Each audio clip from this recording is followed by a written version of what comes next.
रामकृष्ण हरी मंडळी, आज आपण संत तुकाराम महाराजांचा अभंग क्रमांक 128 हा पाहणार आहोत.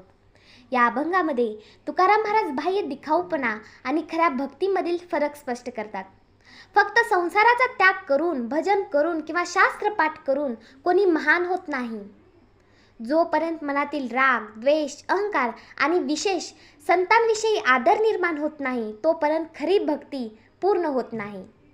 हा अभंग आपल्याला शिकवतो की देवाला बाह्य आचरणापेक्षा अंतःकरणाची शुद्धता अधिक प्रिय असते. तर चला अभंग पाहूया. कुटुंबाचा केला त्याग, नाही राग जव गेला. भजन ते वोंगळवाने, नरका जाणे चुकेना. अक्षराची केली आती, जरी पोटी संत निंदा. तुका म्हणे मागे पाय, तया जाय स्थळासी. आता कुटुंबाचा केला त्याग, नाही राग जव गेला. तुकाराम महाराज म्हणतात की एखाद्या व्यक्तीने घर, संसार, पत्नी, मूल, संपत्ती याचा त्याग केला म्हणून तो खरा संत किंवा खरा भक्त होत नाही. जोपर्यंत मनातील राग, द्वेष, अहंकार, लोभ आणि वाईट भावना नष्ट होत नाही, तोपर्यंत केलेला त्याग निरर्थक आहे.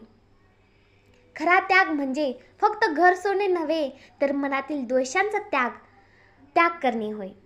आज अनेक जण बाहेरून साधे जीवन जगतात, पण मनात अहंकार आणि द्वेष भरलेले असतो. अशा त्यागाला आध्यात्मिक मूल्य नसते. भजन ते वोंगळवाने, नरका जाणे चुकेना. जर मन शुद्ध नसेल तर केलेलं भजन, नामस्मरण किंवा पूजा ही सर्व व्यर्थ ठरते. ज्यांच्या मनात द्वेष, कपट, अहंकार आहे त्यांचे भजन देव स्वीकारतच नाही. अशी व्यक्ती बाहेरून कितीही धार्मिक दिसली तरी तिच्या वर्तनामुळे तिला आध्यात्मिक उन्नती मिळत नाही. म्हणून महाराज सांगतात की अशा दिखाऊ भक्तीमुळे वाईट कर्माची फळ टळत नाही. अक्षराची केली आटी, जरी पोटी संत निंदा. काही लोक अनेक ग्रंथपाठ करतात, वेद पुराणांचा अभ्यास करतात, मोठमोठी प्रवचने देतात, परंतु त्यांच्या मनात जर संतांविषयी अनादर किंवा निंदा असेल तर त्या ज्ञानाचा काहीच उपयोग नाही. अक्षराची केली आटी म्हणजे अनेक शास्त्र, ग्रंथ आणि विद्या आत्मसात केली, परंतु संतांचा अपमान करणारा मनुष्य कितीही विद्वान असला तरी त्याचे ज्ञान निष्फळच ठरते. ज्ञानाला नम्रतेची जोड नसेल तर ते अहंकार निर्माण करतो. तुका म्हणे मागे पाय, तया जाय स्थळासी. तुकाराम महाराज म्हणतात की अशा ढोंगी, अहंकारी आणि संत निंदा करणाऱ्या व्यक्तींच्या मागे जाऊ नका. त्यांच्या मार्गाने चालतात तर त्यांच्याच ठिकाणी म्हणजेच अधोगतीकडे जाल. वाईट संगती माणसाचे जीवन बिघडवते तर चांगली संगत माणसाला घडवते. म्हणून सदैव संतांचा मार्ग स्वीकारावा आणि चांगल्या विचारांच्या लोकांची संगत करावी. या अभंगातून संत तुकाराम महाराज सांगतात की खरी भक्ती ही बाह्य स्वरूपात नसून तर ते अंतःकरणाच्या शुद्धतेत आहे. संसाराचा त्याग केला ती मनातील राग गेला नाही तर त्या त्याग व्यर्थ आहे.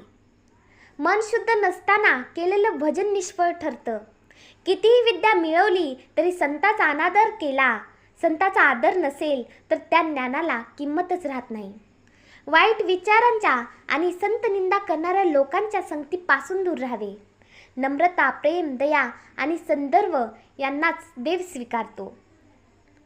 आजच्या काळात अनेक लोक धार्मिक कार्यक्रम करतात, पूजा करतात, पण त्याच वेळी दुसऱ्यांविषयी राग आणि टीका करतात.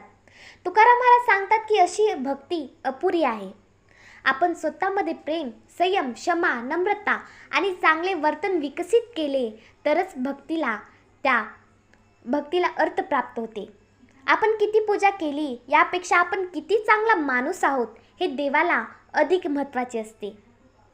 संत तुकाराम महाराजांचा हा अभंग आपल्याला आत्मपरीक्षण करण्यास शिकवतो. बाह्य त्याग, भजन किंवा विद्या यापेक्षा मनातील विकारांचा त्याग, संतांविषयी आदर, नम्रता आणि सदाचार यांना अधिक महत्त्व आहे. जो मनुष्य अंतःकरण शुद्ध ठेवतो, सर्वांशी प्रेमाने वागतो आणि संतांचा आदर करतो, त्यांचीच भक्ती खरी आणि फलदायी ठरते. हा संदेश आजच्या प्रत्येक माणसासाठी तितकाच महत्त्वाचा आणि मार्गदर्शक आहे. रामकृष्ण हरी.